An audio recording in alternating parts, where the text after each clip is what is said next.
இன்னைக்கு பார்க்க போறது வந்து தேமுதிக எந்த நிலையில இருக்கு, அதிமுக எந்த நிலையில இருக்கு, திமுக என்ன நிலையில இருக்குது, பிற கட்சிகள்லாம் என்ன நிலைமையில இருக்கு, தேமுதிக கூட்டணி எப்படி அமைய போகுது என்பதை பற்றி தான் நம்ம பார்க்க போறோம். இன்னைக்கு அதிமுக மாவட்ட செயலாளர்கள்லாம் கூட்டம் சேர்க்கறதுலையும் கூட்டம் காட்டுறதுலையும் ரொம்ப மும்முரமா செயல்படுறாங்க. அளவுக்கு அதிகமான கூட்டத்தை சேர்க்கறதுல அதிமுக பாஜக ஈடுபடுது. கூட்டம் காட்டுற அளவுக்கு கூட்டணி பலம் இல்லையே அப்படின்னு ஒரு இது இருக்கு. காரணம் என்னன்னா, இன்னைக்கு எடப்பாடி பழனிசாமியை நம்பி கூட்டணி வருவதற்கு யாரும் இல்ல. பாஜக வந்துச்சுன்னா அமித்ஷாவை போய் இவர் நேரடியாக சந்திச்சு காலில் விழுந்து கூட்டு வந்தாரு. இன்னைக்கு அன்புமணி ராமதாஸ் ஒரு திட்டத்தை போடுறாரு. நாம ஏன் அதிமுகவோட போனோம், கம்மியான சீட்டு தான் கிடைக்கும், நாம ஏன் விஜய் கூட கூட்டணி போடக்கூடாது அப்படின்னு ஒரு கணக்க போறாரு.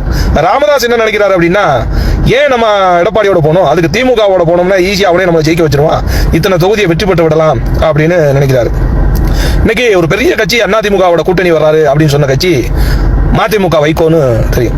மதிமுக எப்படி கட்சினா, ஜெயலலிதாவோட பேசி பணம் பெற்று தேமுதிகவே கவுக்க நினைக்க ஒரு சந்தர்ப்பவாத அரசியல், பிளவுவாத அரசியல் ஏற்படுத்தி அடுத்தவனை எந்த கீழ்மட்டம் போனாலும் பரவாயில்ல, தன்னுக்கு என்ன கிடைச்சாலும் பரவாயில்ல நினைக்கக்கூடிய ஒரு மனிதன் இருக்கிறான்னா அரசியல் அது வைகோ. அதிரடியா பேசுறதும் அதிரடியா நடந்துக்கிறதும் அரசியல் இல்ல. மக்களுக்கு நாம என்ன செஞ்சிருக்கிறோம், மக்கள் எதை நம்ம நோக்கி செஞ்சிருக்கோம்னா, இதுவரைக்கும் வைகோவால் கிள்ளி போட்டது எதுவுமே கிடையாது. ஈழத்தமிழர்களை பற்றி பேசியது மட்டும்தான் வைகோவுடைய பேச்சா இருக்குமே தவிர எதையும் இந்த மக்களுக்காக பெற்றுக் கொடுத்தார் அப்படின்றது எதுவுமே கிடையாது. இந்த பக்கம் திருமாவளவனை பார்த்தா சமூக நீதி பேசுறேன் இன்னைக்கு பாமக வந்தோடனே திமுக விட்டு வெளியேறது எப்படி, எங்க போய் சேரலான்ற அந்த துணியில் நிக்குது. இவங்கெல்லாம் ஒரு காலத்துல தேமுதிகவை வந்து வீழ்த்தணும் நினைச்சவங்க இன்னைக்கு வீழ்ந்து போய் கிடக்குறாங்க. அப்படியே திமுக பார்த்தோம்னா இன்னைக்கு மதிமுக வெளியில போவதற்கு, திருமாவளவன் வெளியில போகாரு, கம்யூனிஸ்ட் நிலை என்னன்னு தெரியல. அந்த கட்சி கூட்டணியில மேலும் கட்சியாக வருவதற்கு தேமுதிக பேச்சுவார்த்தை நடத்தப்படுதுன்னு சொல்லுது. ஆனா தேமுதிக போகுமா என்பது தெரியாது. ஆனால் இன்னொரு புறம் பாத்தீங்கன்னா, காங்கிரஸே திமுகவுக்கு எதிராக பேச்சுவார்த்தை நடத்திக்கிட்டு இருக்கு. அதாவது அங்கங்க ஸ்டாலினுக்கு எதிராக குரல் கொடுத்து கொண்டிருக்கிறார்கள். விஜயினால சீமானுக்கு வாக்கு சதவீதம் குறைஞ்சிருச்சு அப்படின்னு ஒரு கருத்து போயிருக்கு. வாய்க்கு தெரிஞ்சதெல்லாம் பேச வேண்டியதுதான். காமராஜர் இறப்புக்கு அண்ணா அழுதாரு அப்படின்னாங்க. காமராஜருக்கு முன்னாடியே அண்ணா இறந்தனால தான் கலைஞர் பெரிய தலைவரானாரு. அது கூட தெரியாம காமராஜர் மறைவுக்கு சொல்றாரு அண்ணா மிகப்பெரிய அழுதாருன்னு. என்ன செய்யறது, இப்படிப்பட்ட அரசியல் தக்கூரிகளை வச்சு கொண்டு ஒரு அரசியல் கட்சியை நடத்துறதா அப்படின்ட்டு மக்கள் சிந்திக்கிறான். இன்னொரு பக்கம் விஜய் கூட்டணிக்கு வந்தா தான் அவர் வெற்றி பெற முடியும்ன்ற சூழ்நிலை இருக்கு. வெற்றி பெறக்கூடிய சூழ்நிலையை கூட்டணியில் எங்கேயாவது போய் நம்ம சேர்ந்தா தான் வெற்றி வாய்ப்பு இருக்குன்ற அளவுக்கு அவர் முடிவெடுத்துட்டு இருக்காரு. ஆனா முதலமைச்சர் வேட்பாளர் நாங்க தான் அப்படின்னு இருக்காரு. அது எந்த கட்டத்துக்கு இருக்குன்னு தெரியாது. ஆனா தேமுதிகவை பொறுத்தவரை ஒரு பலம் வாய்ந்த கட்சியாக 234 தொகுதியிலும் அதிகாரம் இருக்கக்கூடிய, பூத் கமிட்டி அமைக்கக்கூடிய, வாக்கு சதவீதத்தை வைத்திருக்கக்கூடிய கட்சி.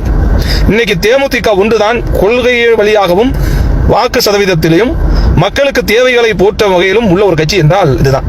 விலைவாசி உயர்வை எதிர்த்து கடுமையாக போராடிய கட்சி தேமுதிக. மது ஒழிப்பை எதிர்த்து போராடிய ஒரு கட்சி தேமுதிக. விவசாயிகளுக்கு ஆதரவாக போராடிய கட்சி ஒரு தேமுதிக. மக்களின் சொல்லில்லாத துயரத்தை உதவியது தேமுதிக. இப்படி அடுக்கிக் கொண்டே போகலாம் கட்சி. சரியா?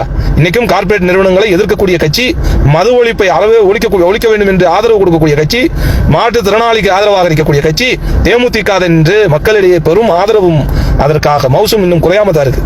ஒருவேளை தேமுதிக 2 இல்ல 3 டிஜிட்டலில் எண்ணிக்கையில் எம்எல்ஏ தொகுதியில் நின்று அனைத்து இந்திய அண்ணா திராவிட முன்னேற்ற கழகத்திற்கு நம்முடைய எம்எல்ஏ ஆதரவு இருந்தால்தான் ஆட்சி அமைக்க முடியும் என்ற சூழ்நிலை இருந்தால் நிச்சயமாக நமது பிரேமலதா விஜயகாந்த் அவர்கள் நிச்சயமாக துணை முதலமைச்சராக வருவதற்கு 100% வாய்ப்பு இருக்கு. அதற்காக நாம் கடுமையாக உழைக்க வேண்டும். மக்கள் முரசு சின்னத்தில் வாக்களிக்க வேண்டும். ஒருவேளை தேமுதிக துணை முதலமைச்சராக வந்தால் இந்த மக்களின் வாழ்வில் மகிழ்ச்சியும் பொற்கால ஆட்சியும் மக்கள் தேவைகளை போக்கும் வகையில் அவருடைய நடவடிக்கை இருக்கும். அதனால வருங்காலம் தேமுதிகவின் காலமாகத்தான் இருக்கும் என்பது என்னுடைய முழு நம்பிக்கை. மாண்புமிகு பிரேமலதா விஜயகாந்த் மக்கள் குறை கேட்கவா, தமிழகத்தை ஆளவா, நாளை அரசு அது நமது முரசு முரசு முரசு முரசு முரசு சின்னத்துக்கு வாக்களித்து முரசின் சத்தத்தை 8 திக்கு மொழிய வையுங்கள். உங்கள் வாழ்வில் மகிழ்ச்சியோடு வாழுங்கள் என்று என் மக்களை நான் அன்போடு கேட்கிறேன்.